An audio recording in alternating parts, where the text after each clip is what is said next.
Good evening, everyone. I'm Vallabi, the convener for this evening on behalf of the collective Curating for Culture. Before we get started, may I please request you all to ensure that your devices are on mute, your WhatsApp tab on the browser is closed, and any electronic devices around you are in silent or no sound mode. These sessions are being recorded and screenshots will be taken for documentation and dissemination purposes. Hope we have your consent for the same. Also, to avoid any disturbance during the talk on Google Meet, I'll be sharing a Google Doc link where you can put in your thoughts and questions. Lastly, if it is convenient for you, we request that the participants may keep their videos on during the session. I would now request Ishita to tell us about today's plan and introduce us to Professor Rachel. Thank you, Vallabi. Thank you, everyone, for joining us for this fourth dialogue. And thank you, Rachel, for accepting our invitation. For those who are new to this group, just a quick introduction of what we are doing over here. We had a 4-month-long incubation program on constructing personal archives. And we had a variety of 20 projects, which were handpicked out of 41 proposals that we had received in the end of August. And these are projects which range from personal collections and personal family archives to community research or community collections, all the way into institutional archive building. And what am I missing? What is interesting also that we have had a lot of cross-border interactions. We have participants from Pakistan, Sri Lanka, Syria, and different parts of India as well. So not just one region or one location. I think that has really provoked us to think about archives in many more creative ways. And along with the mentoring and workshops, we were very keen on having an open dialogue space where different creative practitioners could bring their projects or archival research on board for us to discuss and learn from. So we had taken a break in December because I think we were all closing onto a very difficult year, and everybody was also overwhelmed with where the projects had reached. So we didn't do an open dialogue in December, and then we're doing one now.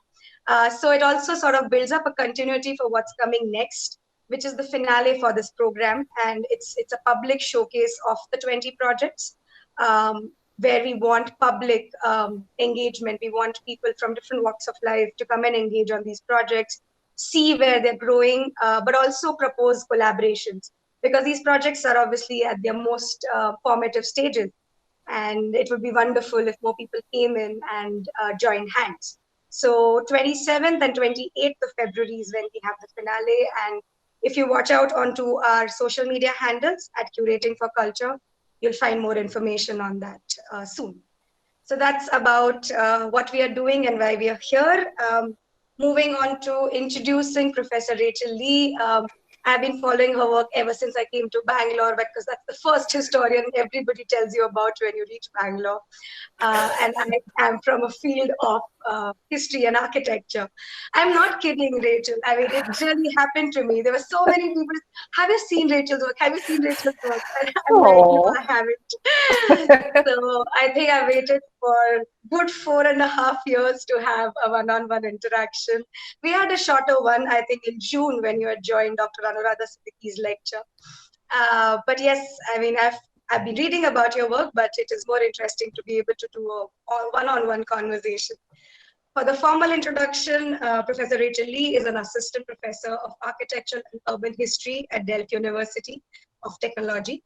She works at the interface of architectural and urban research, teaching, curating, and art practice. Her research explores the histories of colonial and post-colonial architecture and urbanism at their intersections with migration and exile, transnational practice, mobility, and gender. Recent research projects investigated heritage from below in different cultural contexts and GDR development cooperation in sub-Saharan Africa. She's currently a research associate at the LMU Munich on the research project Relocating Modernism, and a Mellon Fellow with the Canadian Centre for Architecture's Centering Africa project. So here's why we all have been looking up to your work. I think the description does it. You have been working with some very exciting spaces, not just research, but spaces which have not been usually talked about And I think that's what you will open up for us. So we have been putting our talks under a certain theme, and this one's under Asia and South Asia and India in archives. I think a very important subject. Where do we position ourselves in archives and archiving? And I think we couldn't have found a better person to speak to us about this. So that's about Professor Lee, and the format is going to be all time is hers for about an hour, up to an hour. And then we'll take a little break. You all can put down your questions in the Google Doc link that Vallabi just shared in the chat. It's just because the Google Meet chat can otherwise be very disturbing to the presenters. So put the questions in the document.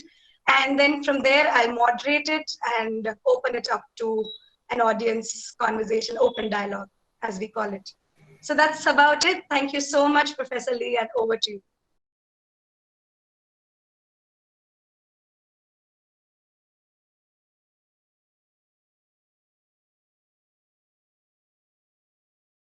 Thank you very much for that lovely introduction, Ishita, and thank you for inviting me to take part in this project.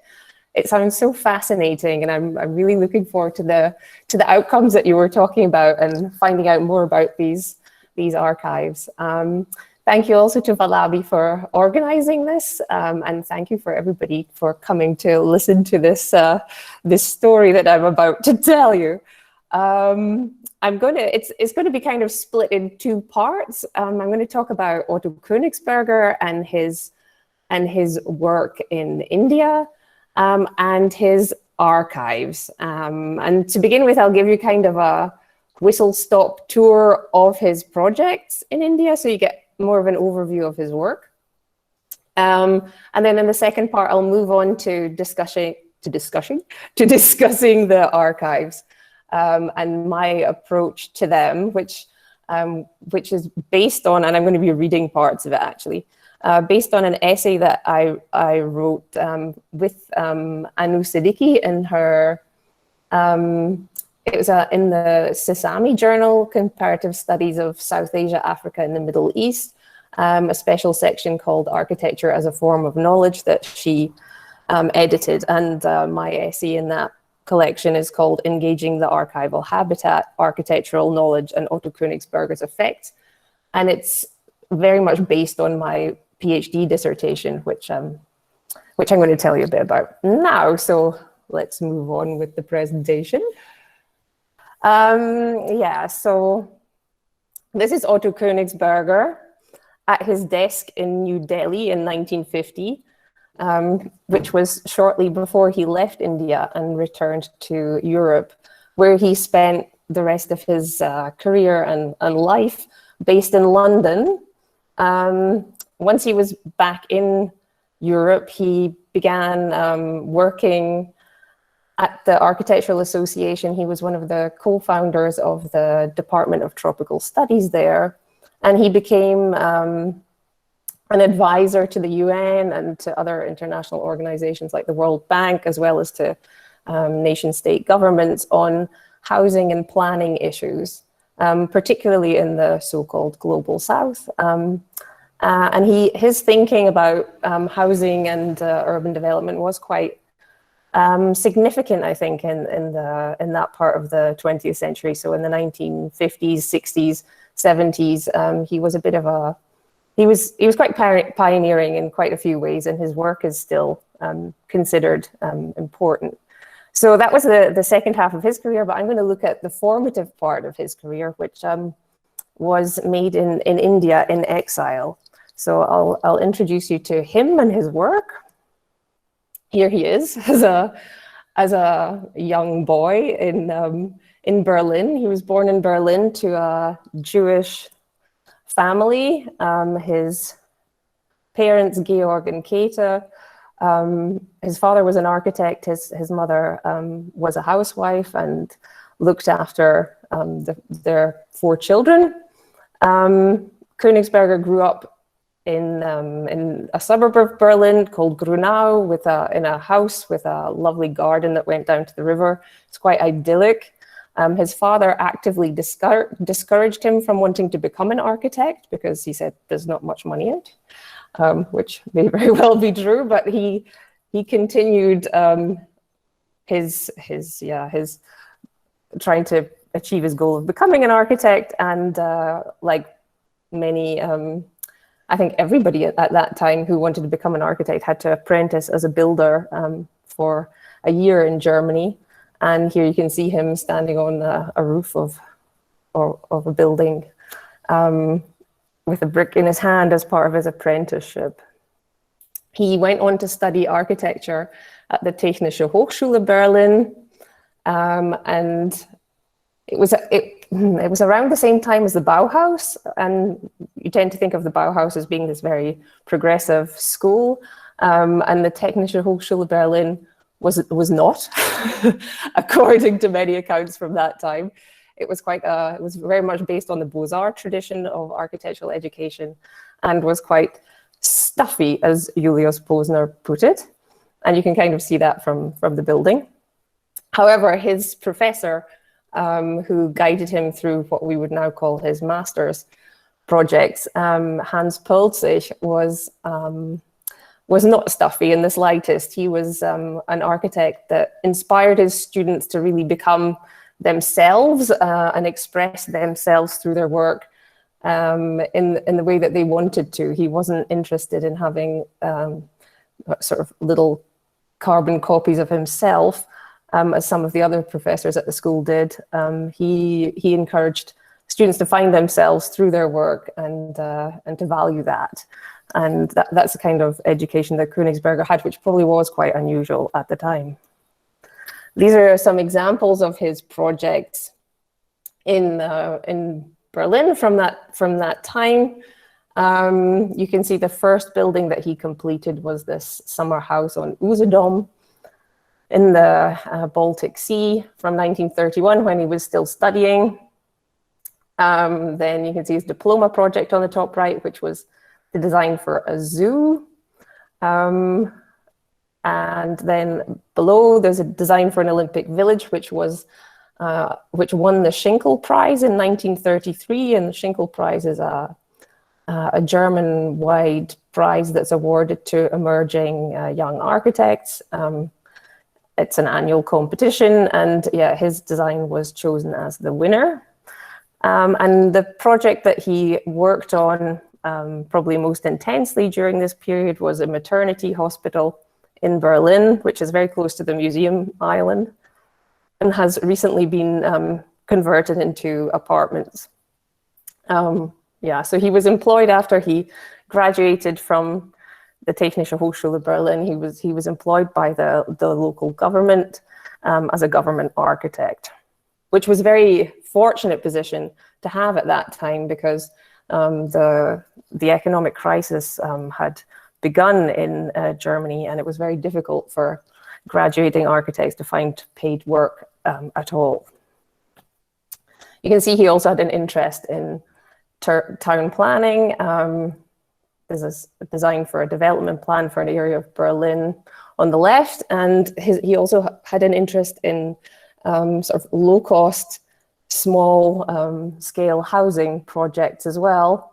You can see on the right the small country house near Berlin, which has a very flexible floor plan with sliding wall panels so that the space can be used differently depending on what is needed, allowing for parties of people to sit around the dining table, but also separating the space off into more private bedrooms.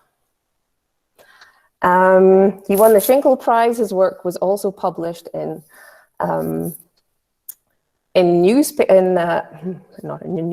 architectural magazine. This is an example of low-cost housing for workers that he designed using aerated concrete blocks, which was chosen again from a variety of entries to a competition for low-cost housing designs. Okay, but yeah, I said before that he was of Jewish background, although neither of his parents were religious. When Hitler came to power in 1933, he was immediately dismissed from his job as a government architect, as all Jewish people working in the civil service were. And his father had recently died, and he was supporting his whole family financially, and had to find an alternative work. And he ended up working with Ludwig Borchardt, an archaeologist who is probably best known for bringing Nefertiti to Berlin. That's another interesting story, but not for now. And he became an assistant to Ludwig Borchardt in his institute, which was called the Ludwig Borchardt Institute in Cairo, and started working as an archaeologist. This was not something that Koenigsberger had ever imagined himself doing, although he was interested in architectural history and archaeology. But this was something that kind of was the only option for him at the time in terms of finding paid work. Unfortunately, he had tuberculosis, and the climate in Cairo and on the sites where they were doing their excavations really aggravated this to the point that he was hospitalized and then treated for 2 years in a sanatorium in Davos in Switzerland. So he spent 2 years basically lying on his back and breathing the cold Swiss air and recuperating from tuberculosis. He also had an operation at that time where two of his ribs were removed in order for an area of his lung to be collapsed so that it would heal. It was quite a dangerous operation, and he had a large scar on his back from this, which marked him as a tuberculosis sufferer. And that would have consequences for his later career, because many countries were not accepting people who had tuberculosis as immigrants, because they posed a risk to public health. When he was recovering from tuberculosis, he worked on a couple of other projects. He wrote his doctoral dissertation, The Construction of the Egyptian Door, based on the research that he'd been doing in the Institute. And he also illustrated his uncle's book, The Restless Universe, which was a book about physics by his uncle Max Born, who was a physicist, quite a well-known one, who was eventually awarded the Nobel Prize for physics. And yeah, he did these flip book illustrations, so you can flick through the pages and you can see various things moving. You can see gas molecules jumping up and down. You can see light particles and things moving. So it's quite an innovative way to illustrate a book, I think. He obviously couldn't go back to Egypt to continue his work with Ludwig Borchardt, because he couldn't risk that to his health. And so he had spent a lot of time trying to find alternatives for work. And he eventually, also through his uncle Max Born, was offered a job by the government of Mysore in South India, where they were looking for a new chief architect, because Lakshmi Narasapa, who was the current chief architect at the time, was going to retire, and they needed somebody to replace him. So Koenigsberger was asked. They were keen to find somebody who was a foreign expert, but preferably not a British person for obvious reasons. And Koenigsberger seemed to be an interesting choice. And after some deliberation, he decided that he would accept this job. And once he'd recovered from tuberculosis and had managed to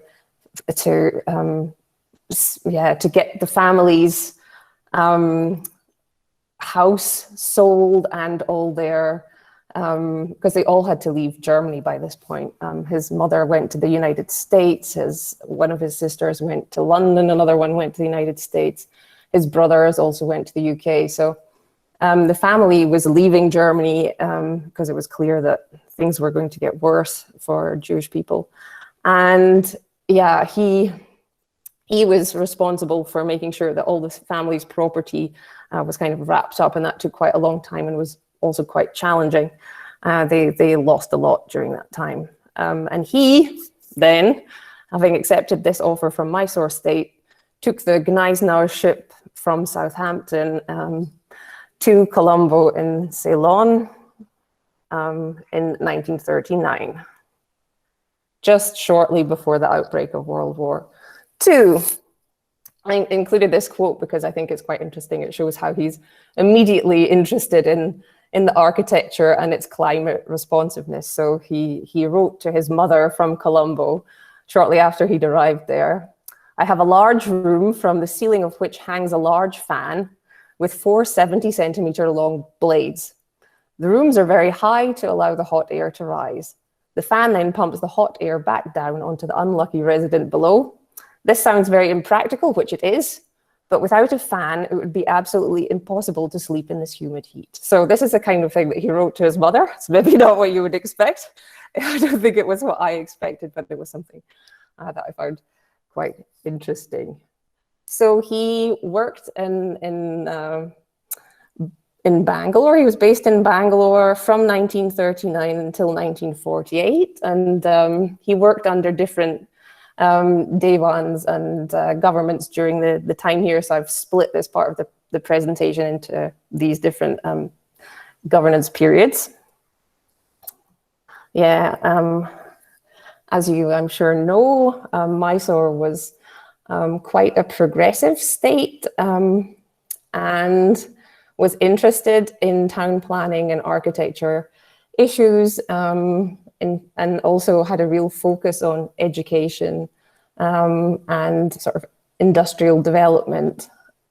There was an article in Life magazine in 1941, which I thought was quite interesting because it was contemporary to Koenigsberger's time there, which sort of underlines this, saying Mysore Indians help themselves, about the kind of ambitions that Mysore as a state had. And so it wasn't a bad place for an ambitious young architect to end up. That he had a lot of responsibility there and many opportunities to build with people that were interested in building interesting projects. So not only the government, but also private clients, as it turned out. To begin with, he was, Mysore state's sort of progressive attitude had been set by Mokshagundam Visveshvaraya, and was continued by Devan Mirza Ismail, who was in office when Koenigsberger arrived and had indeed been responsible for his appointment. I've mapped where Koenigsberger's all of Koenigsberger's works were in Bangalore, and you can see that they were basically all in the Indian part of the city and not in the civil and military station, which was controlled by the British. So you can see there are a couple of projects in that area, but really in the main, he was building in the Indian controlled part of Bangalore. So these are examples of some of his projects from that time. Some were quite large scale, remaining unbuilt though, such as the law courts that you can see in the top row, second from the right. And you can see also that he was getting involved in some town planning projects with the development plan for Bhadravati in the bottom right corner. Just a couple of examples here. The municipal swimming pool was the first project that he completed in 1940. That was followed by the bathing ghat in 1941. These have both been demolished. The bathing ghat quite recently. And you can see how he was approaching building in Bangalore. He used very simple geometric forms and was also building an interest in local spatial practices and local architectural elements like chajas and jalis, you can see in the Tiffin mandap. Yeah, so these are some other examples. The Serum Institute from 1941 and the University Settlement, which is an interesting project which I'd love to find out more about, but have not gotten very far. It was an idea where graduates of Bangalore University would live in this university settlement, as it was called, which was next to an informal settlement, with the hope that, and they would have some cultural projects. They had a small amphitheater, they had a sports field, and they had rooms where they could hopefully work together with the people from the neighboring informal settlement and engage in a kind of social practice there with them. And it was supported by Homi Bhabha and some other local luminaries at the time, and Koenigsberger designed it. I haven't been able to find it I haven't been able to locate it, so that's still open. He also built a dispensary for women and children and the Bangalore City Bus Terminus in 1940. And you can again see the use of the chajas and these very stark forms, no ornamentation, basically relying on the geometry to carry the expression of the building, and also including verandas where possible. So he was clearly trying to work with the local climate and architectural forms. He began getting private commissions. Here is an example from Nagpur, where he worked on the Central College in 1942.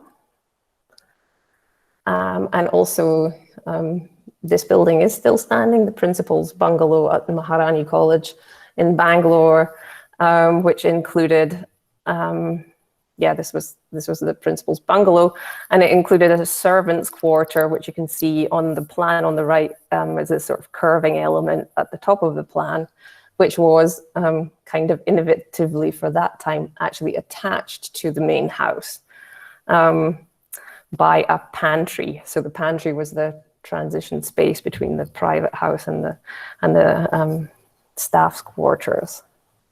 And again, you can see the use of chajas and quite stark geometry.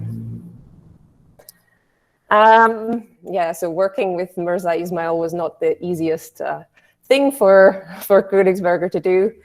Mirza Ismail was quite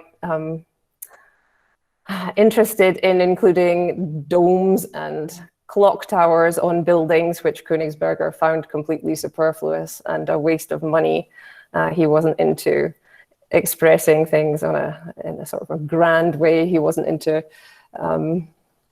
using architectural forms when they were not necessary, and he did not feel that they were necessary in these cases. So some of his buildings have a strange kind of hybrid quality where you can clearly see the influence of Mirza Ismail. And he wrote to his uncle Max Born, who had worked at the Indian Institute of Science in Bangalore, and said, I'm still on good terms with Sir Mirza, who sends you his regards, but at the same time, I'm very glad not to have anything to do with him professionally. His taste in architectural questions is abominable, and his knowledge in town planning matters 50 years behind time. Both would be harmless if it was not for his unshakable conviction that he is an expert in both. Yeah, so Mirza Ismail resigned from government in 1941 and was replaced by Madhava Rao, and there was also a new Maharaja at this point. Jai Chamarajendra Wadiyar came in after the death of his predecessor. Yeah, and so these buildings were all built during the Second World War, when there was a scarcity of materials, like steel, for example, was difficult to get. So he was, this was an additional challenge to his building practice. You can see the scale of the buildings is increasing during this period. They're definitely getting bigger, and there are several more town planning projects. He also began to publish on architecture in newspapers and in magazines, like this example from My Scindia, Town Planning and Housing. And he was one of the co-founders of Marg magazine, which was founded in 1946. You can see him on the list of contributing editors at the bottom of this opening page. He built, as I said before, larger buildings, such as the Institute of Indian Medicine in Bangalore from 1948, which is based around courtyards, and again, includes chajas, which you can see now have really developed a sort of more sculptural form, much more expressive. Also with the Bhatia House, which he co-designed with C.S. Chandrasekhara in 1947. See that he's sort of building a different kind of confidence, I think, in his work during this phase. He was also kind of ironically involved in the design for the tuberculosis sanatorium in Bangalore. So presumably from his experience, he was quite an expert in planning that. And also became involved with buildings at the Indian Institute of Science, building several on the campus, including the metallurgy department. And working for the Maharaja, he built a hunting lodge, which is now in a national park in Karnataka. And also the Bhatia House with Chandrasekhara. Again, you can see here the kind of architectural elements that he's using there, like this porte cochere, like drop-off point at the front of the house. There's a similar one on the hunting lodge, and yeah, both are expressed quite differently. So to his buildings at the Indian Institute of Science, which were probably among the more significant ones from that time. They're connected in a way to his relationship with his uncle Max Born, and as well as to Homi Bhabha, who was, it seems to be more or less his best friend. I can't say that with any kind of evidence, but from the way he wrote about Homi Bhabha and the letters that I've read between them, they were clearly very close. And so Homi Bhabha at that time was based at the Indian Institute of Science, and Max Born had worked there for many years. Well, not for many years. He'd worked there previously, so he was also affected by the Nazi government coming to power, and had also had to go into exile. And he had gone to the Indian Institute of Science. He was invited by C.V. Raman to come and work there in the physics department, which he did. And so he established quite a lot of connections and networks there, which Koenigsberger then was able to take advantage when he arrived in Bangalore a couple of years after his uncle had left. And one of those was Homi Bhabha, who became quite a significant figure in Koenigsberger's network, and because of Bhabha's position in India, also led to other commissions. So the Indian Institute of Science, but then also later commissions from the Tatas. So here's the dining hall auditorium at the Indian Institute of Science. The metallurgy department, which I showed earlier, with the large open veranda spaces. And these are some interior shots. He also, so he started getting involved with Homi Bhabha again at the Tata Institute of Fundamental Research in Bombay. His designs were not realized, but he did produce quite detailed plans for the projected building. The building was not completed until, I think, 1965.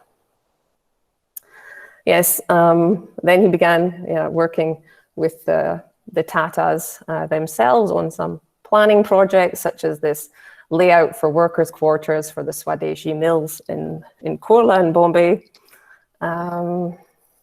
And more well known, the Jamshedpur development plan, which was made in 1944, 1945, and I don't want to go into too many details about his planning ideas because it's not that relevant here, but it was sort of based on modernist principles of separating functions, separating housing from industry, providing accessible green spaces for people within their neighborhoods, like planning around the idea of the neighborhood unit. So this was published as a book and circulated quite widely, and probably led to other commissions. and possibly also to his final position, which I'll talk about in a minute. So these are some examples of his of one of the neighborhood units in Jamshedpur, and the kind of housing that he was planning for the workers. So quite simple housing with quite a big open space at the back, and yeah, extendable. The idea was as well that they would be able to be extended by the inhabitants. He worked on the plan for Mithapur and also produced the Bhubaneswar master plan, which was realized. He planned that in 1948. So that was another very big urban planning project that he became involved in during that period. Here he is with his colleagues at the Public Works Department in Bangalore. And to his left is Chandra Shekhara, who he had worked with on several of the projects that I showed. And this is his leaving ceremony, we think, before he left for this last phase of his career, which was in Delhi, where he was employed as the director of housing in the first independent Indian government, with a supervisor in the figure of Rajkumari Amrit Kaur. So in this position, he was responsible for basically for finding solutions to the refugee crisis that had accompanied partition. And again, kind of ironic that he, as a refugee, was involved in this. But again, he certainly had some expertise, having experienced it himself. And he came up with designs for prefabricated housing, as well as prefabricated housing that could be built by the inhabitants of the future inhabitants of the house, as well as new towns, which were to be strategically located in North India, with the aim that they would help develop certain regions, as well as providing, obviously, accommodation and work for the refugees. This is the prefabricated housing factory, which he again worked with Chandra Shekhara and T.S. Gill, who we don't know so much about. This was in Delhi. Here you can see the small houses that he had designed that were based on the use of aerated concrete wall panels that were quite light and easy to construct. All that really needed to be done was to set up the foundations, and then the people who were going to live in them could build them themselves. And some examples of the town plans that he was working on at that time: Faridabad, which he worked on with P.L. Varma, and Gandhidham with J.K. Chowdhury. Faridabad is interesting because it was a development that was built by the refugees themselves. It's one of the first examples of this type of participative engagement in planning and building, possibly the first example in India and a very early one anywhere, I think. And so he had the idea that he would engage the refugees and that they would be retrained as carpenters, as plumbers, and indeed this worked through a kind of cooperative system. And the refugees built, I can't remember the exact percentage, but something like 85% of Faridabad in the first stages was constructed by the refugees themselves, which was quite an achievement. So here's a little overview of his projects in India. And you can see basically the move from the south of India, where he began working on these kind of small scale projects, and then the increase in scale there, and a move to the north, and also the increase in the number of urban planning projects that he was involved in. Yeah, so this is basically all of that. So this is the introduction to his work, and I hope that you can see that telling his story is very much it's quite an important story for Indian architecture and urban planning during the time around independence. So I think it is an important story that was, that had to be recuperated, and he definitely did have an impact on the Indian architectural and urban planning realms. He was also involved in setting up the Town Planning Institute, obviously publications like Marg, which continue today. And so he was quite, during that period, he was quite an important figure, I think, within Indian architecture and town planning. So now to the second part about the archives. And so the sources that I used for doing this research were archives, as well as fieldwork. Here you can see the bathing ghat that I showed at the beginning, which has now been demolished, but was still standing when I visited it there, I guess, in 2006-ish. I did attempt to make a sort of catalogue of his works and document as many of them as possible by visiting them, photographing them, and then putting them together in a kind of a database. And that's not what I want to talk about now, though. I want to talk more about the actual, how you could understand these as archives. They certainly are. The built environment is a huge archive, but that's not the kind of archive I want to talk about now. I want to talk about archives where there's more engagement with documents rather than actual built works. And so from this essay that I wrote, Engaging the Archival Habitat, where I argue for a more expansive and inclusive understanding of what constitutes an archive, designating it as the archival habitat, which is an effective place of cross-disciplinary engagement. And it's also a place of psychogeographical encounter that links diverse chronologies in different ways. So I'm going to say a little bit more about that now. So Koenigsberger, as you may imagine, with his history of being an exile, a migrant, and then working as an expert globally in the second part of his career, he left traces in archives all around the world. So his record is spatially quite fragmented, and his archive from his earlier part of his career is also rather fragmented due to this condition of exile and being limited in what he could carry.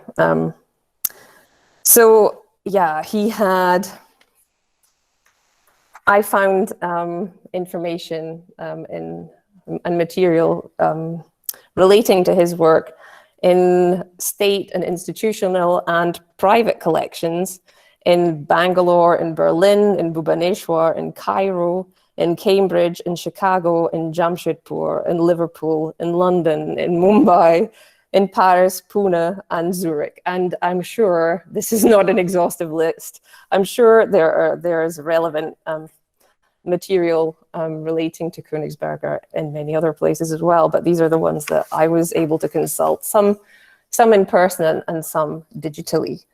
And I'm going to talk about the sort of personal experiences of visiting these archives and what that means for research and what it meant for my dissertation. And I would say that archives are not static repositories. They only exist in the present are indeed a function of presence, evolving through a reciprocal relationship between the user and the archival habitat. So in this idea of the archival habitat, I focused on two main concepts. The first one was the role of archivists in embodying archives and the potential they present to architectural historical research. And the second one, which I'm going to begin with, is the affective and performative qualities of archival spaces and objects and how they write themselves into architectural histories. So I shall move on to this image. Where I am making, sorry, I'm going to start with a quote, I should read it correctly.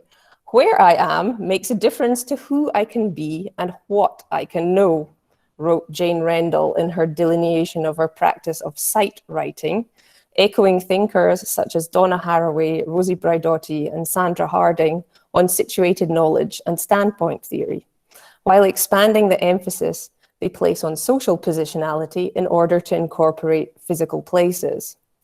If, as for Achille Mbembe, the archive encompasses both the building and the materials contained within, how does its physical environment affect the user? Is there air conditioning? Should I bring a shawl? Is bottled water allowed inside? Where can I go for lunch? More subtly, how did the archive, the subject of research, and the researcher intersect spatially and materially? I argue that archives work affectively on their users, shifting their emotional registers, influencing their thoughts, and ultimately co-producing what is written. And I'm going to start with this section sort of with a quote from Dana Arnold in her essay, Autobiographies in Space. And she begins with an anecdote about a pair of socks that she found in a wardrobe in her scholar in residency accommodation at King's College, Cambridge. Assuming they had been left there by the previous occupant, Arnold attributed their ownership to Edward Said and became intrigued by what they might mean in terms of the performativity of space. Quote, the spatial location of objects and subjects imposes a kind of performativity on them, as they enact or represent different biographical traces. I want to extend this idea to see how the body responds to its spatial location, and conversely, what kind of performative identities can be imposed on bodies by the spaces that enclose them, end quote. From the perspective of situated knowledge, or rather situated imagination, what meaning might be ascribed to objects located in an archive by the archive user? And what effects might those objects have on the user? The Swiss Institute building has been little altered since Borchards and indeed Koenigsberger's time there. And thus the library and reading room where Koenigsberger worked are still decorated and furnished with items collected by the Borchards. During my visit, I imagined Koenigsberger writing letters on a typewriter at the same desk I was sitting at with my laptop. I imagined him ordering books on the shelves, waking in his small room and looking through the window towards the Nile. I found myself standing in the garden next to the palm tree Koenigsberger had described to his mother in a letter, attempting to take a photograph of the villa from the same angle as a picture in a photo album in the archive in London. However, and that's what you can see here, the doubling of the photo. However, beyond these palimpsests of objects and spaces, my archival imagination was triggered by something terribly profane, more profane perhaps than Edward Said's socks. On my first day, the Institute's current director, Cornelius von Pilgrim, showed me around, pointing out the amenities. This was Otto's toilet, he announced, opening a door onto a small space inhabited by an old toilet bowl, a pull chain-operated cistern installed high up the wall, and a sink. If I remember correctly, the floor tiles were checkered black and white. As it was the closest restroom to the library space where I was working, I used it frequently. Perhaps because toilets are places that inspire thinking, or perhaps due to the intimacy of the space. Every time I visited it on those chilly January days, my imagination was opened up to Koenigsberger as if I had stepped into a time machine, sharing the physical experience of that private space of exposure with him, albeit 80 years apart, through feeling the cold, grappling with the flush mechanism, and negotiating the small sink. I engaged in a spectral form of participant observation. Much more than reading through archived correspondence about the paths of stars in ancient Egyptian skies and their relation to the axes of temples, or the desperate political situation in Berlin, or even resected ribs and sputum-injected guinea pigs in Davos. The toilet space elicited an emotional response that undoubtedly wrote itself into both my perception of Koenigsberger and my dissertation. Rather than an abstract subject, he became a contoured figure to whom I ascribed a more effective voice in my work. Wherever possible, I included direct citations that documented his emotional responses to his physical locations and shifting situations. The following excerpt from a letter to his colleague in Cairo, Herbert Ricke, written from Berlin, where he was recovering from a bout of tuberculosis and writing his doctoral dissertation, serves as an example. He says, "I'm spending 18 hours a day lying down, 9 asleep, 9 awake, practicing defying death and writing not very new pieces of wisdom about Egyptian doors." Hopefully, his sardonic, self-deprecating wit in the face of challenging circumstances is palpable here. Recovering Koenigsberger as a person and situating him within a variety of contexts became central to my research, in particular to detail his emotional responses and practical approaches to his new situation in Bangalore. Embracing the phenomenology of his experience was my contribution to the historian's task of making the dead walk and talk, as Caroline Steedman expresses it. Objects in the private archive space in London also shifted my way of writing about Otto's architecture. Traces of the pulley system that his wife Renata had used to maneuver him in and out of bed during the last years of his life. A framed photo of him in his 80s, smiling, wearing a cap and oversized eyeglasses that underscored the hollowness of his cheeks. These intensely personal objects influenced the care I took in writing about his work and his life. Perhaps experiences in his residences in Bangalore or Delhi, particularly the prefabricated refugee housing in which he lived as director of housing, would have generated similar feelings. Unfortunately, they have all been demolished. As more archives are digitized and site visits rendered less crucial, opportunities for such engagements will decrease, making them accessible to a much wider range of users while diminishing the potential performative richness of archival experiences. We will be affected by the performative qualities of objects in our own offices and workspaces as we access digital collections, and not the serendipitous creative encounters with things in real-world archives. I agree with Benjamin Zachariah when he writes, quote, "We invent an archive every time we have a question to answer, and then someone reinvents the archive in the service of a new question," end quote. But the inverse is also true.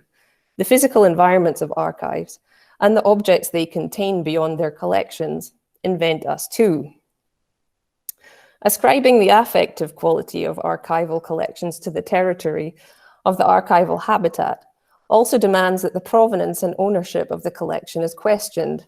Understanding the intentions behind the making of these spaces in terms of accessibility, comfort, and functionality, for example, could potentially assist researchers in assessing what material is placed in plain sight and what may be obfuscated. In addition to the objects and materiality of the place, the archivists play an important role here. They too belong to the archival habitat as holders and stewards of embodied archival knowledge.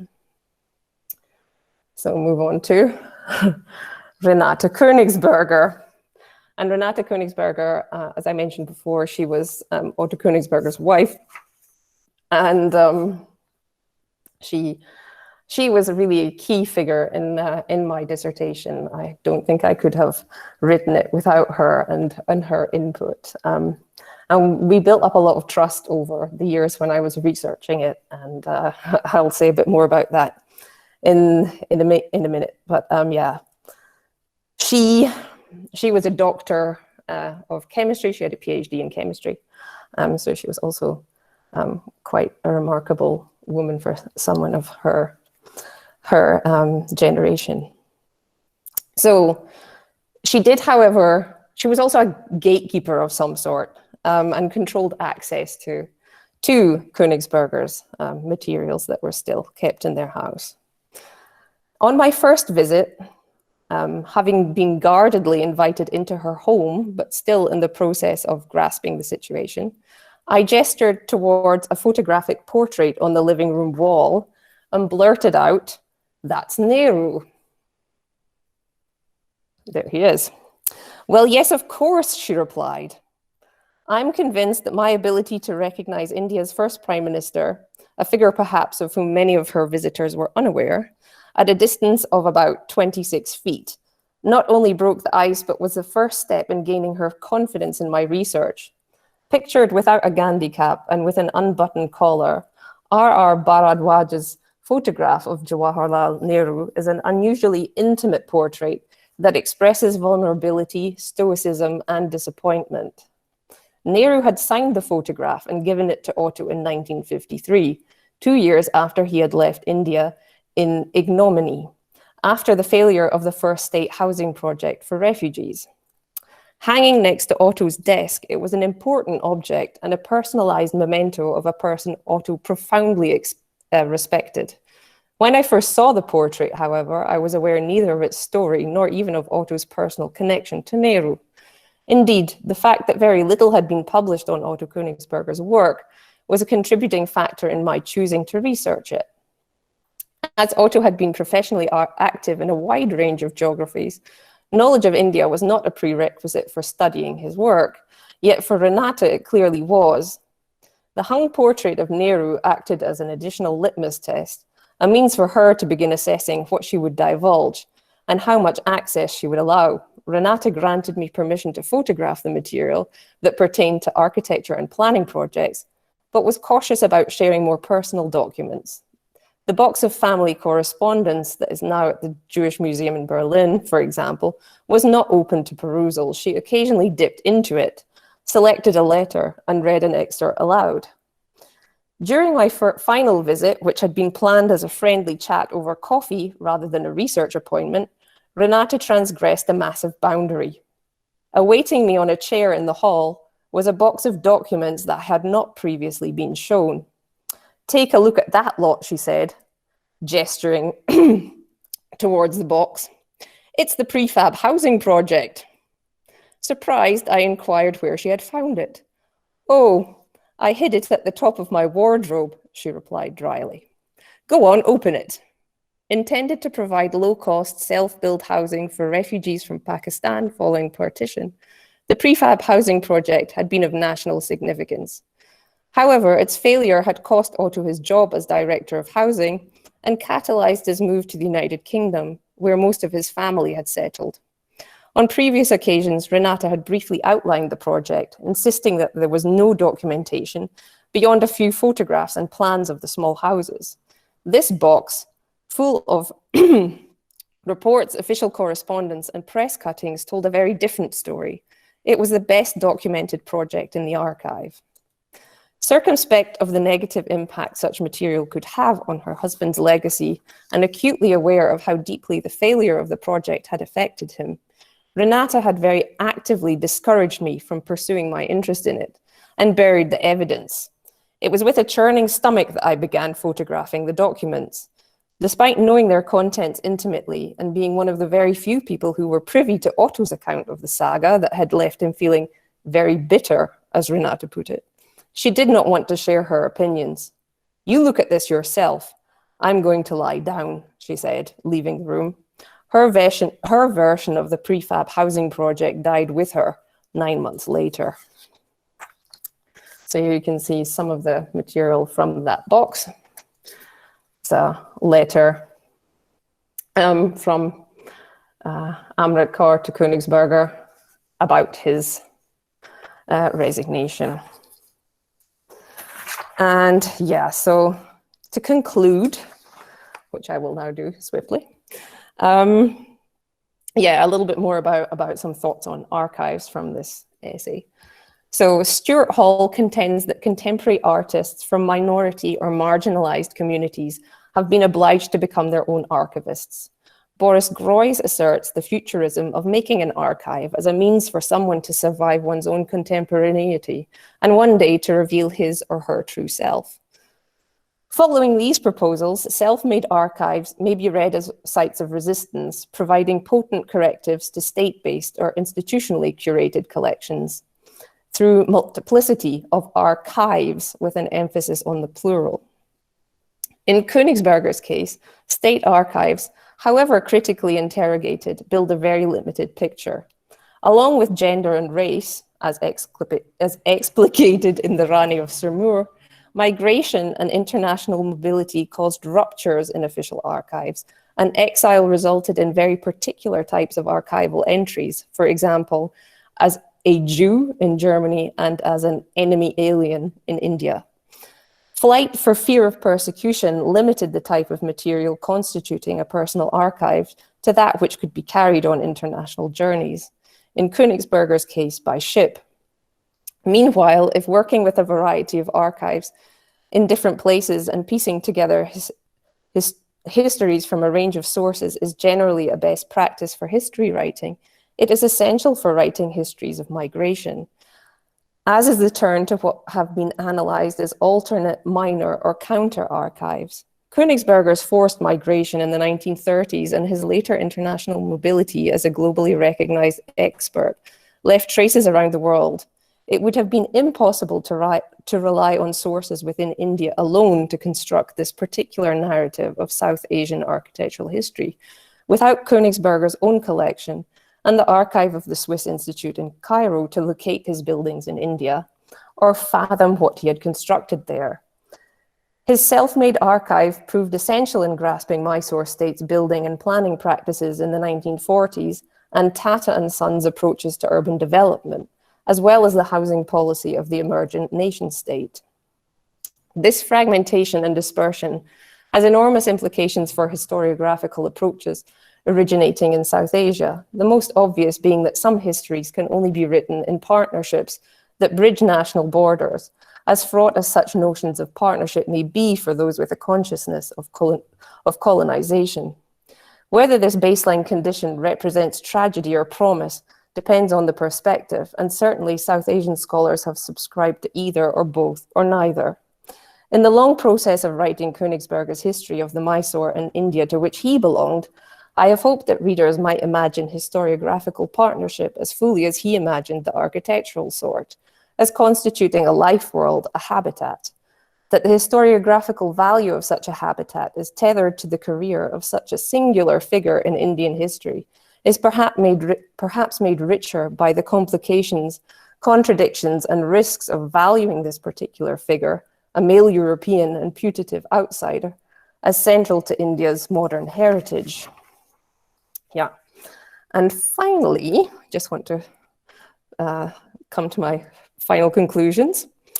So these descriptions pose the archive as an object to be encountered by a subject. I argue instead for seeing beyond the binary confrontation and sensing the expanded dimensions of the archive, especially in South Asia. Researchers create and recreate archives by inhabiting them through multidimensional and protracted conversation with them. Archives enjoy a prolonged presence only through intercourse with their users. The architecture of this active and effective engagement, this archival habitat, has the potential to transform narratives of South Asia into more urgent forms of knowledge, to move them into greater spaces of meaning. So thank you very much for your patience, and I will stop there. Thank you so much. I think that was quite provoking and moving, both at the same time. Provoking in terms of the relationship between the architect, the archive, and the archivist, and the researcher / but moving in terms of your own experiences and how you have beautifully articulated them, and perhaps talking from the point of view of historian, making it so much more subjective, which is something that is not usually spoken of, allowed for, it's stared at. Yeah. So I mean, I must really applaud your efforts. Thank you so much for presenting this paper to us. I mean, I can't wait to read it, actually. Yeah, when Anu invited me to take part in her edited section of Sesame, she asked me if I could write a humorous piece that would talk about my explorations of Koenigsberger's archives. And I'd written an article called, what's it called? Oh, it was an architectural link between masala dosas and war. And she really enjoyed that article and liked the tone of it. She was like, can you not do a masala dosa article about archives? And I was like, fine. But it's archives, you can't, like, once you start going into theory regarding archives, and and also this was a peer-reviewed, very serious journal, and they would not appreciate such a thing. So it was the most difficult thing I've ever written, for sure, this piece, because it was so personal. And and it's not something that academics or historians generally do, is to take this really subjective perspective and lay it bare, so to say. So yeah, it was really challenging and it took a long time. But now it's out there in the world. So yeah. I mean, I think in that sense, I mean, I can't even wait to see what lives it takes when people read it and when they write back to you, because a piece like this perhaps opens up doors for many more such sharing experiences, I would imagine. Yeah, I hope so. I think it's something, I mean, I really do believe that what I said in the article, and it's something that not many people have written about at all. It's or even discuss in conference situations or whatever. It's I would be very happy if more came out on this experiences with archives. And it's also interesting now because everything is going digital, and Corona has made it all the more imperative that collections are digitized and made more accessible. But so much will be lost through that, I think. So it's a blessing and a curse. I mean, I'm just thinking aloud, but we're going to occupy so much more space, need so much more space in the house. And the old is going to, I mean, even for the state archives, if nobody's going to visit, which already always was the question until now. And then if that reduces all the more because it's not digitized, or even because it's digitized, we don't need to keep it. I think always this dilemma about the need for materiality. And I think you literally push that boundaries. It's not just materiality of the archive, but the whole perception of material culture for a researcher, to be able to be there and to be able to imagine and speculate the life of the person in context. I think it would be so important. It would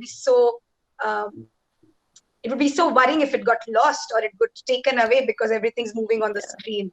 Yeah, it would. I think, should we take a small little break, say about 5 minutes, because I can see few of them trying to type out a question or so, and it might give you a break as well. Sure. So this is to remind everyone, and Vallabi, perhaps we can reshare the link.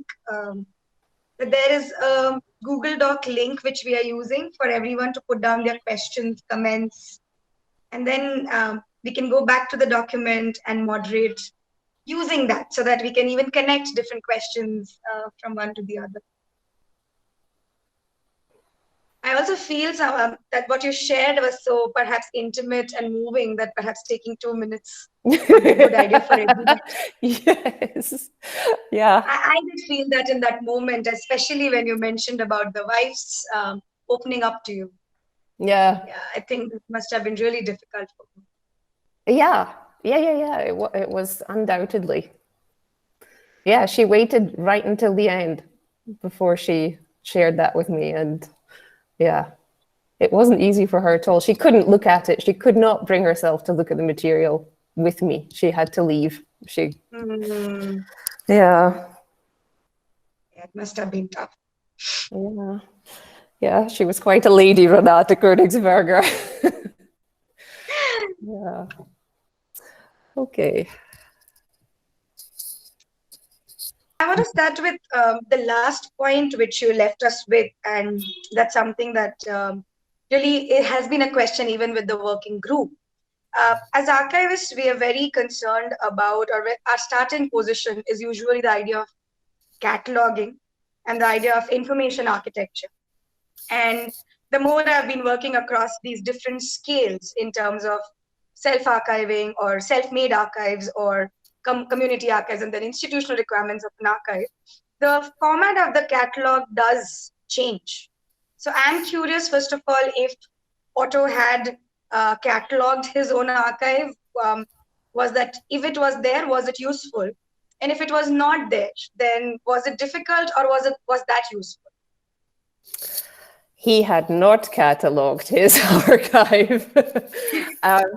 And when I was writing about it in my dissertation, I called it Otto Koenigsberger's private archive. And I think that was kind of an imposition of me. Really, it wasn't an archive as such. It was a archive. Always sounds like some kind of official collection. It was really it was a collection of material that was not organized in any way. I mean, and it was spread around the house. So there was some parts were in the study. There were other parts that were in big box files that were behind the sofa. There was, it was Renata. Obviously, she knew where everything was, and she kept that one box hidden in her wardrobe. So, it wasn't. That box was at least one box pertaining to one project, so that made it quite easy. That was the cataloging that they had done, was interestingly to catalog the project that they didn't want anybody to see. But no, I mean it meant that I didn't know really, like when I started doing my PhD, I wasn't sure what exactly I wanted to focus on, and I think having this uncatalogued collection of material helped me in a way to put I had to put it together for myself, and I think that was quite constructive for me and the work. And the collection in the Swiss Institute in Cairo, although it is an institutional archive, it's a very small institution, and it's basically a kind of family archive from that period. Now it might have become more of, like, the subsequent years, it might have become a bit more of an institutional archive. But in those days, I don't think it really was thought of in that way. And it was sorted and catalogued to a small extent. Like, there was correspondence bundled into years, that kind of thing. But there wasn't a catalogue that you could search through to look at stuff. You had to talk to Cornelius, and he found the stuff that he thought might be relevant and would just bring it out.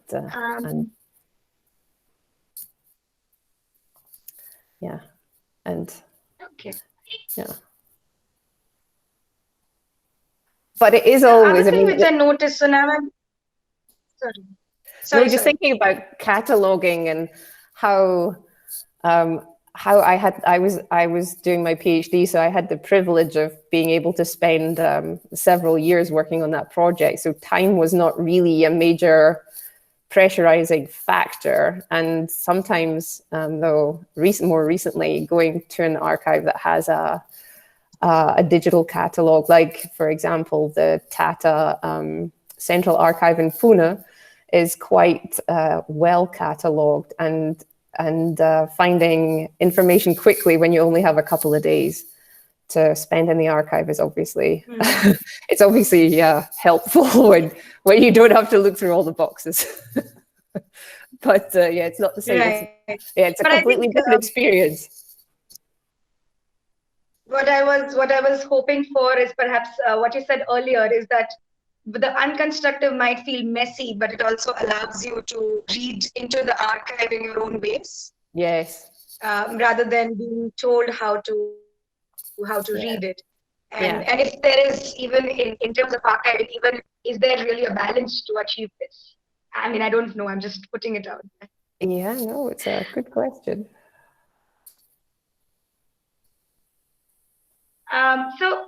This brings me to, in fact, one of the first questions which I wanted to ask you, which is going back to the first part of the presentation. Perhaps you did answer it, but I'm still going to put it out. There is, so when your study is focused on archival study, or a project to do with archiving is focused on one sole figure, and when you come across these many different people and relationships, the mentor, the family members, the patrons in case of India when he was invited, and then the governance. How do you first of all decide whether to weave in these voices into your final narrative or not? And if you do, then and did you find their voices? So did you venture out into looking at different archival sources where now the next person in the relationship starts talking? And somewhere with the wives mention, you did bring it out, but if you could elaborate a little bit on it. Yes. So one of the title of my PhD was Otto Koenigsberger's Works and Networks in Exile. So I did try, as well as trying to catalogue his buildings, I did try to catalogue his networks. Maybe I have a cataloguing tendency. But so whenever I would find the name of somebody in personal correspondence or attached to a project somehow, I would try in a much more limited way to find out more about that person. And I wasn't able to find out a whole lot about most of the people, I would say. And I was always particularly interested whenever there was a mention of a woman, because architectural history, particularly, well, up until, I don't know, the 80s, is a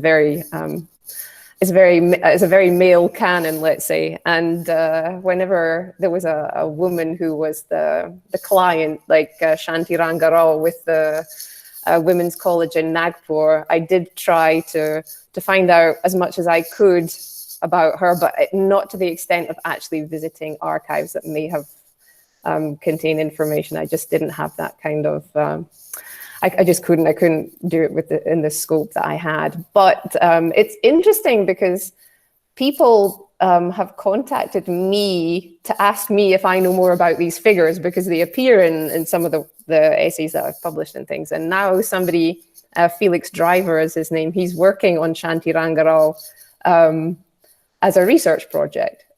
So that's, I was super happy to hear that. I think she was one of the first women students at Birkbeck College. I can't remember exactly, but she also has a very interesting history that, an important one that, I don't know too much about, but so that's, it seems like other people are, not that they're taking the impetus from me, but it's nice when these things overlap, and you can see that research is being taken further. And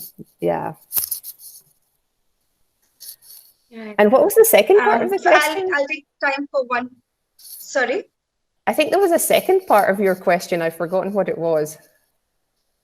It was to understand how did you make that decision of whether to wander out or keep your narrative woven inward looking. So what was the criteria for those decisions?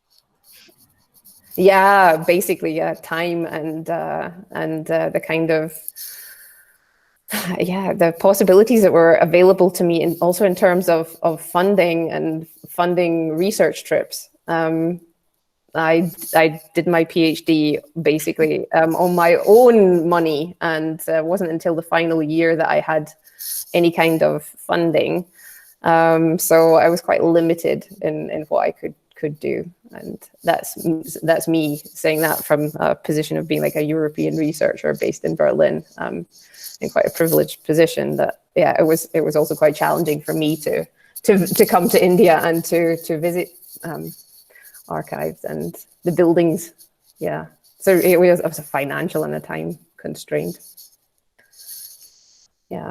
And also, like, Minette de Silva is one of these figures, and I think Anu Siddiqui talked about Minette de Silva in her work, and it was Minette de Silva that brought me and Anu together in the first place, because I had done some work on her, but I'd never been able to take it as far as I wanted, and Anu was interested in starting a research project on her. So that was how we first met. Was I shared all the material that I had collected, I just gave to her basically. So that's a good example. It's better when other people can do it, when you know that you just don't have the time to do it yourself. I think the only reason this question is coming up is also because most of these archives being unheard, unknown of.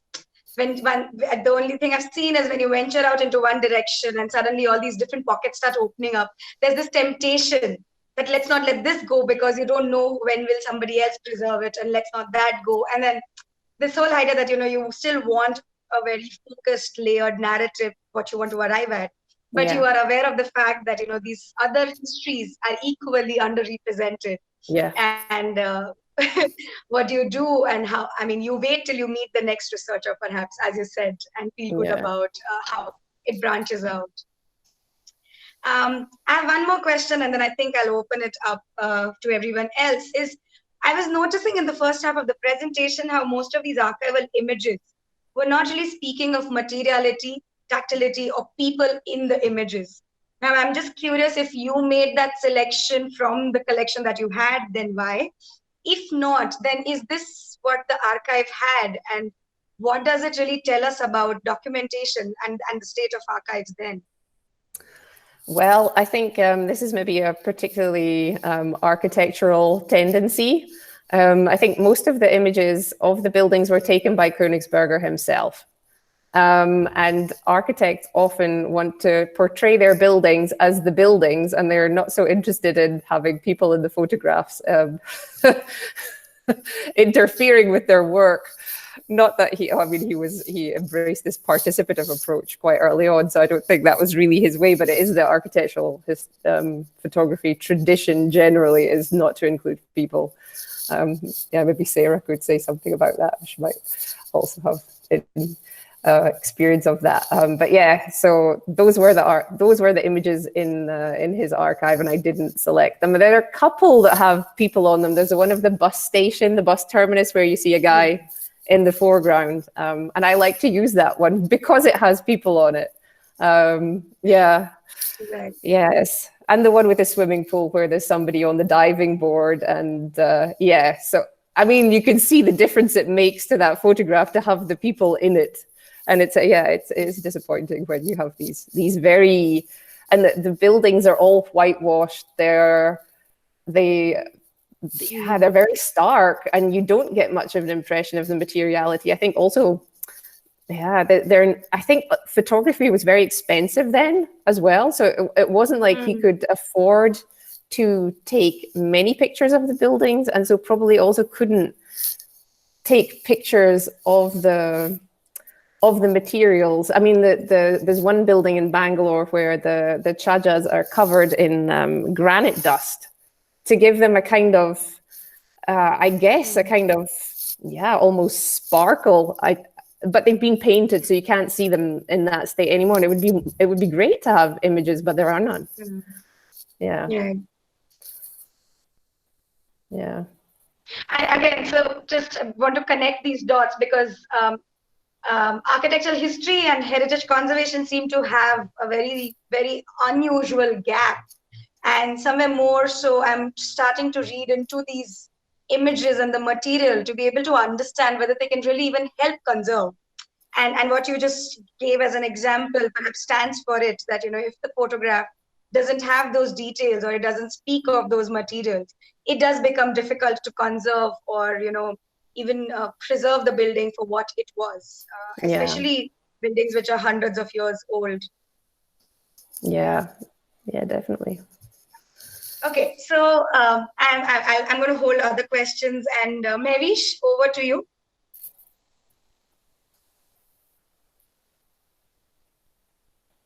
Yeah, hi. Am I audible? Yes. All right. I've actually lost where I've written the question. Yeah, I found it. So thank you for your presentation, first and foremost. Can you please express more about your project, which Ishita told us at the beginning, which is about relocating modernism? And then probably later, you could also sort of express that reaching conclusions while dealing with such subjective matter would have been really difficult, especially So would you just express your guiding principles for reaching the culmination of your archival research? That's my second question. And just the last question is this, that can you express the link between the refugees' homes or the refugee project by the architect and its link with Pakistan? Yeah, okay. So I've forgotten what the first question was now. Oh, the relocating modernism.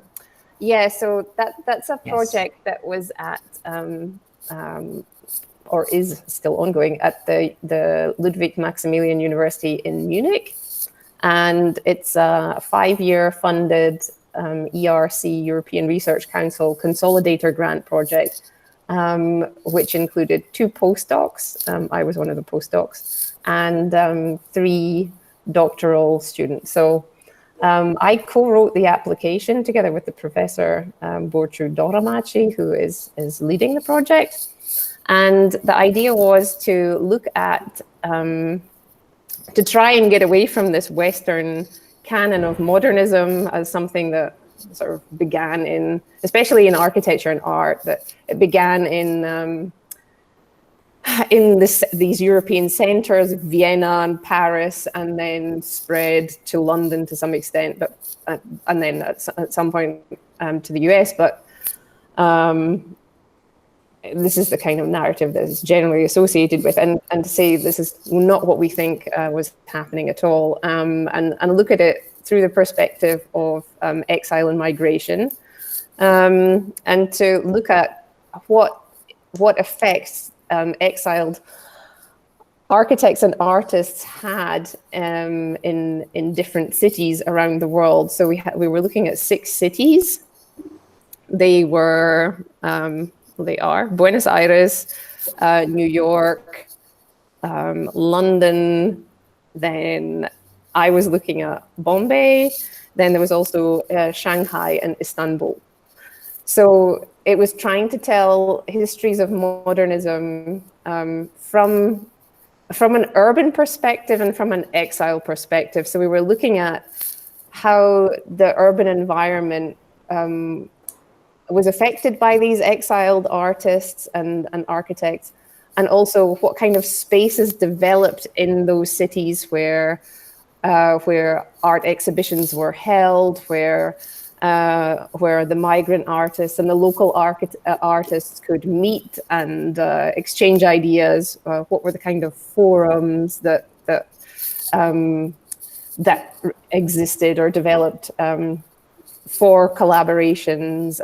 What kind of publications came out of these places? And the problem with that was still like we're following the trajectories of these migrant European artists, so there is still this Western perspective on it, but we tried to compensate for that as much as we could by really looking at the existing art scenes and architectural scenes in those 6 cities as well. And I wrote the most recent publication that has come out of that was looking at hotels as spaces of sociability, and looking at the Taj and Greens Hotel in Bombay as examples of that. We often think of hotels as places basically of temporary accommodation for leisure or for business travelers. And certainly at some periods they were very much more than that. And so that was one of the outcomes of that project so far. At the moment we're working on 6 walks, digital virtual walks of these 6 cities that show the kind that they try and bring these places to life in a way that is hopefully attractive to a wider audience than would generally engage in reading academic papers. So that's the current task at hand. The refugee homes and Pakistan. He was based in Delhi, and Delhi, I can't remember exactly the numbers. I don't think they're known of refugees that had settled in the city in very temporary accommodation mostly. following partition, refugees that were coming from what had become Pakistan. And yeah, his task as director of housing was to provide accommodation for them that was not as temporary, that was of a more permanent nature. So he set up this he developed a design for prefabricated housing that could be built by the refugees themselves once the foundations had been cast. And it was a disaster. I didn't say this in the presentation, only referred to it. But yeah, basically this prefabricated, the walls, which were made of aerated concrete, they couldn't get them mixed right, and they kept cracking. And so once some of these houses had been erected, they just basically started falling apart. So it was a bit of a disaster, and the whole project had been really besieged by lots of setbacks because of the many different reasons. But fires at docks, sinking of ships, bringing material to India. The devaluation of the currency. There were loads of things played into this, and the project that was supposed to be, because it was such an urgent problem, and it took from 1948 until 1951 for the factory to start producing houses, which is a long time to wait. Anyway, so there had been lots of backlash in the press, and then about the length of time the project was taking, and then there was this additional technical problem, which ended up being solved, but too late for Koenigsberger, who was basically asked to resign. So that was that. And the other question was about the guiding principles. That's a difficult one. I think what I was trying to say in the essay is that we should take seriously the whole the whole archival environment that you work in, and not to discount the kind of impact that has on you. I mean, obviously, writing about Koenigsberger as a person, it becomes, and part of my intention was to really figure him, to give him contours, to make him more palpable. And so that's maybe different from if you're investigating more abstract questions, but to really think about the environment, this archival habitat, and think about the ways in which that is affecting your work, because it does. Well, it did me anyway. And also, to think about, I don't know, like the archivists, and in this example, it was Renata Koenigsberger, and her role in co-producing, in a way, my work, and to try and get away in a way from this idea of individual authorship, and to maybe to start embracing more feminist practices of writing with. And I wish I had known about these practices when I wrote my PhD, because I would have credited her more, but because her insights into the archive itself, and the conversations that I had with her about Koenigsberger's work were absolutely fundamental to my to what I ended up writing. So I think maybe to just accept that there's more than the documents themselves. That answers the question.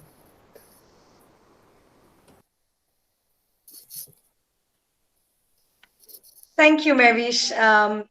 I just wanted to add a question here, because I'm also curious, especially because we made this conversation so personal in terms of an experience of a researcher. I'm assuming you're presenting this paper for the first time, is that right? Yes. So one was the challenge of writing, but were there any challenges in terms of putting the presentation together or presenting it as an embodied act of sharing your experience? And here are some 25 odd people whom you're not really introduced too much. I think while it was But a they're very interested in archiving. That's all you know, perhaps. yeah. For me, it was. I said before that it was probably the most difficult thing that I have ever written, and that was because it was this intensely personal experience. I'm recounting my personal experiences with these people that meant a lot to me. So I want to honor them and find a tone that was somehow academic but personal at the same time. And I think that was a difficult, that was the challenge, was like trying to find an appropriate tone. And yeah, I mean, writing, I cried many times when I was writing this. Like I would sometimes just burst into tears thinking about it. And yeah, so I think that part, like now it's written and it's been published and I don't have that kind of emotional response to it.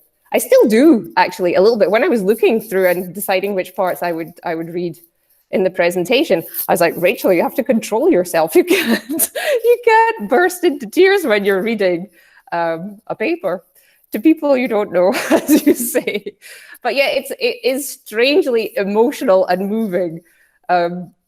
Because of the meaning that these archives had for the people that were, like, for Renata Koenigsberger, Koenigsberger and his, I think he was writing my whole dissertation though, I just kept thinking, I hope I do him justice. I wasn't wanting to write some kind of hagiographical narrative, and I tried to be as objective as possible and to try and find counter stories to what he had in his archive and so on. But that proved to be quite difficult because everybody that I spoke to respected him highly. I couldn't find anybody to say anything negative about him, which was quite remarkable. Maybe I'm sure there are people, but I just never got in contact with them, whether they were former students or colleagues or family. And the stories that they told about his engagement with them and how they had meaningfully sort of shaped their careers and their thinking on things was, it continues and it continues. People talk to me about, oh, you're the one that wrote about Koenigsberger. Oh, let me share my Koenigsberger story. And so he was quite a remarkable person. And so writing about him in this very personal way as well was very difficult.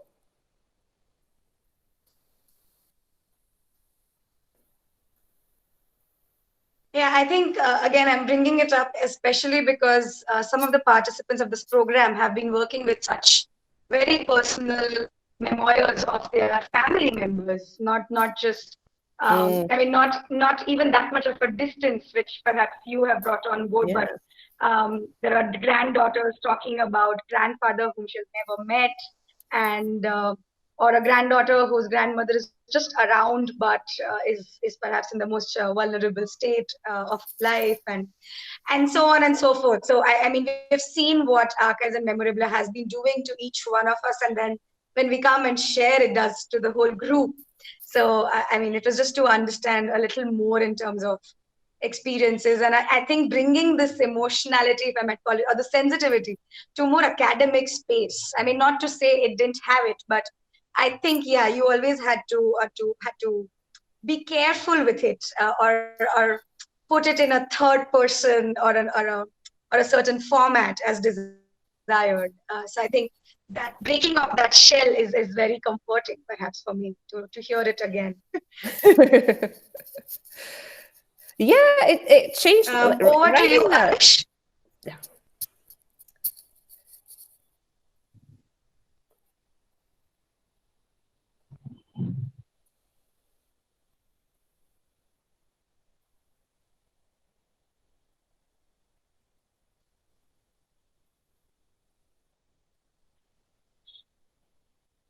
I'm sorry, I think there's a bit of the network lag at my place. Sorry, Rachel, could you repeat what you were saying last? Sorry. Oh, no, it wasn't very important. I just writing this essay, difficult as it was, has given me a lot more confidence to do more of this. that was what I wanted to say. Yes, all right. And we are going to all borrow from that confidence today evening. Yes. All right, Arish, over to you. Yeah, I do have in fact, like it sounded very interesting research, and thank you very much for sharing all of the details. I was just like wondering where one can get to see the archive or that like published doctoral dissertation or parts of it, maybe in a printed format, maybe in a book format or a PDF. Like, yeah. Yeah, well, my dissertation has not been published in full. Unfortunately, this is something that I'm working on. But after finishing it, I immediately got involved in other research projects, and it kind of had to go on the back burner. And but yeah, it's something that I've taken up again quite recently. So hopefully, in the not too distant future, that will be available, and it will be available open access. Because I have decided that open access is what I want. And we, with some colleagues, we made a kind of pocket-size book called, where is it? Here. Here's one I made earlier. This book, which is called Otto Koenigsberger, Architecture and Urban Visions in India, which was produced with some support from the German consulate in Bangalore. And the idea was to make a book that was not an academic book, but accessible to a wider audience and also affordable. So it was 200 rupees. It's sold out, unfortunately, but if you're interested, I can send you the PDF. There are also, yeah, maybe I can share it with Ishita and Valabi, and if you're interested, you can get the PDF of that. And there are some articles that are also open access in ABE journal, ABE. It's called Architecture Beyond Europe. There are a couple of. There's an article there about Koenigsberger's work with Tata and Sons, and the architectural link between masala dosas and war is also on that one, which is about a building at the Indian Institute of Science. And yeah, there's a few things that are open access. I can also, because this article that I wrote for Sasami is not open access. I may be able to share the pre-print PDF again with Ishita and Valabi if you're interested in that, because there is a paywall on it and it's quite expensive. Right. No, that's you don't have to share anything which somehow which hasn't been published as yet. I think. But I say no, it has been published. It has been published, but right. It's not. It's Duke University press, and I don't know what if you don't have access through an institution, then I think they would ask for something like $50 or something ridiculous for it, and so I would rather just share the PDF with you all, and if you're interested in reading it. Okay. My other question was, which you pretty much answered. In fact, you talked about it. Is there any account found on the prefabricated materials which have been used in the refugee homes project? Because when it comes to prefabricated materials, it's we talk about 20 years, 25 years max. But it's just kind of it sounded me as a fiction. In fact, what sort of prefabricated materials he was using in 1950s. Yeah, he was quite. I said in the presentation that he was interested in local architectural forms and spatial uses and so on. He was also an early proponent of really talking about local materials.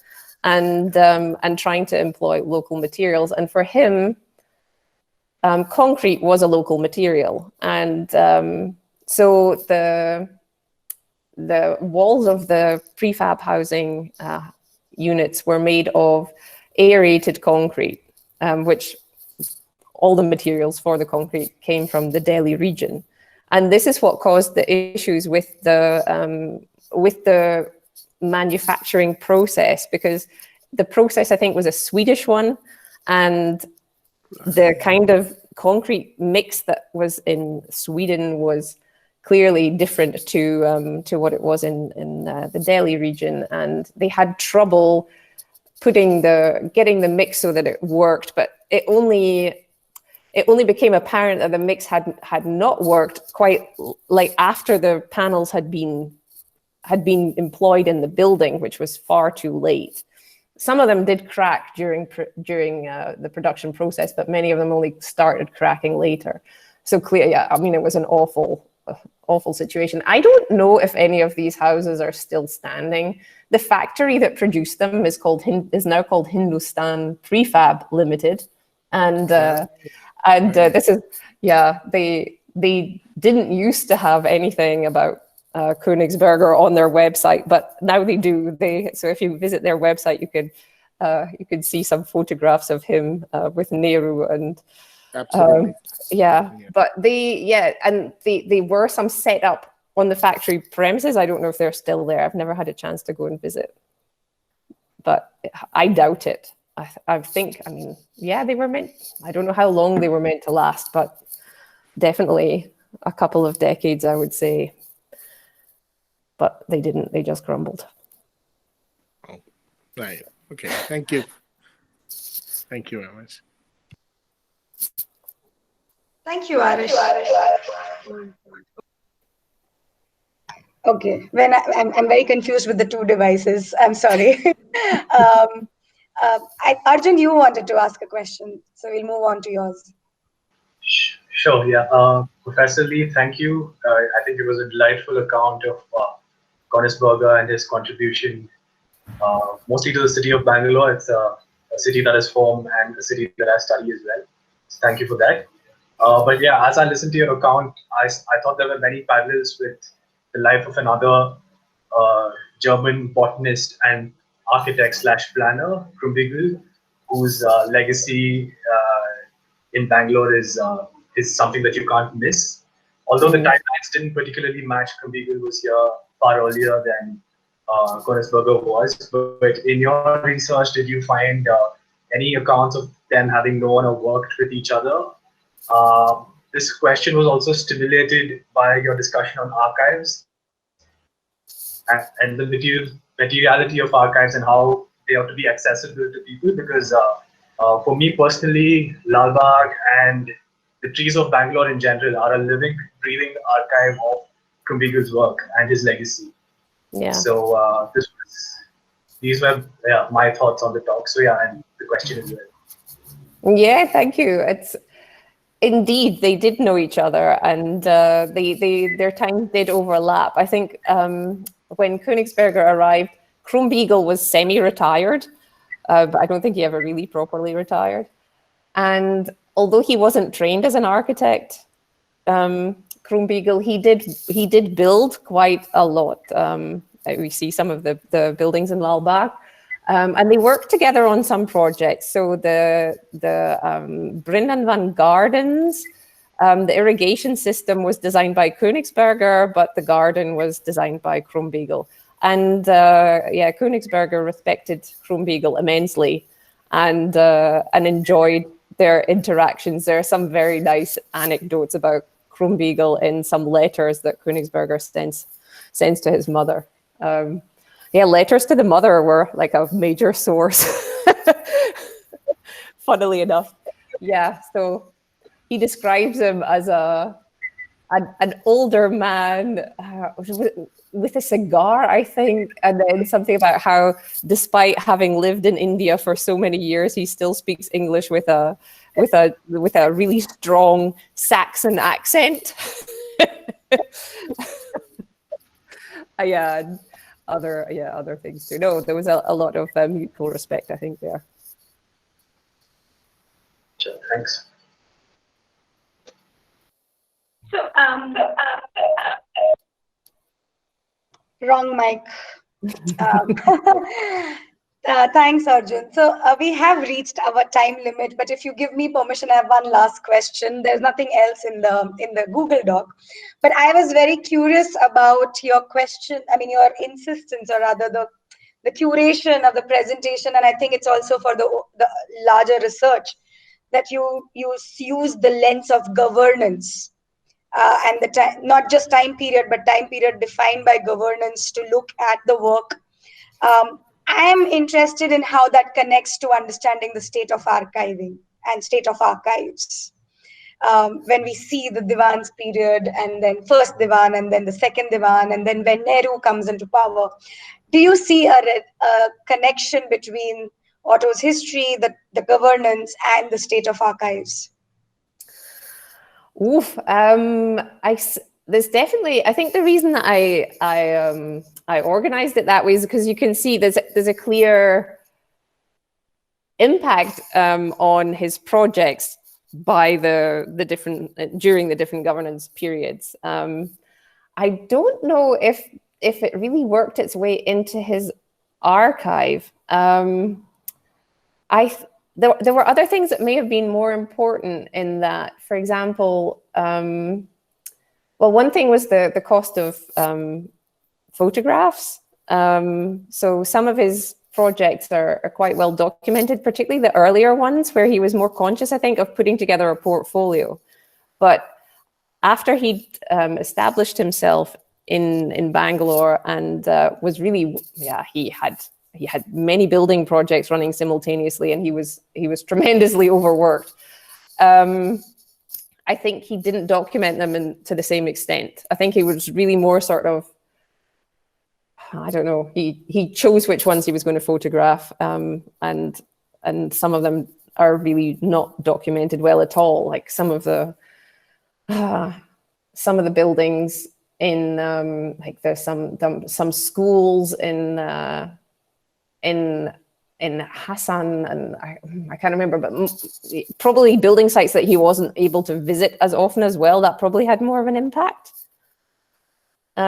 just because of where they were located in Mysore. That probably affected things. And I think as he established himself as well, his mother came and joined him in Bangalore in 1943, I think, and she was with him until he moved to Delhi.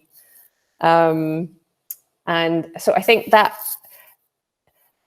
there was maybe less of a need to feel that he had to document things that he wanted to then share with his family, because he was already sharing it with his family because his mother was with him. I think that was probably a factor. Because also the letters obviously stopped, which was quite unfortunate. The proximity of his mum shifted, and he didn't have to write to her anymore. He could just chat to her. So yeah, so that really shifted the archive. It became much less rich during that second period, but then the housing factory and the prefab housing and the new town developments are very well documented. I think, again, because he changed his situation and moved to Delhi, and was again alone, and probably, felt more of a need to document what he was working on than he previously had. Thank you. That was very helpful. I mean, in terms of even understanding this relationship between how you read into governance and practice, and hence the way somebody chooses to document an archive. All right. So if anybody else has any final comments, questions, wants to come on board, just unmute and share anything. All right. I think then we are done here for the evening. And I think on behalf of the entire group, once again, Professor Lee, thank you so much for making time and sharing this very new perspective and picture with us about a very long ongoing research project.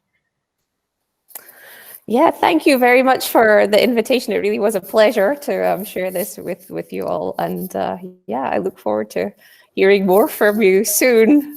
and Yes. finding out more about your projects as they become more public, I guess. So we will send you a formal invitation, but here's an informal one that yes, 27th and 28th, we'll have 4 sessions in the evening, 2 each day, and it will be a pleasure to have you in the audience discussing these ideas with us. Yeah. And you'll get to see these projects. Yeah, excellent. Look forward to it. Thank you. Thank you so much, everyone, for being around, joining us, and making the conversation more constructive. And have a lovely Sunday ahead, weekend and a Sunday.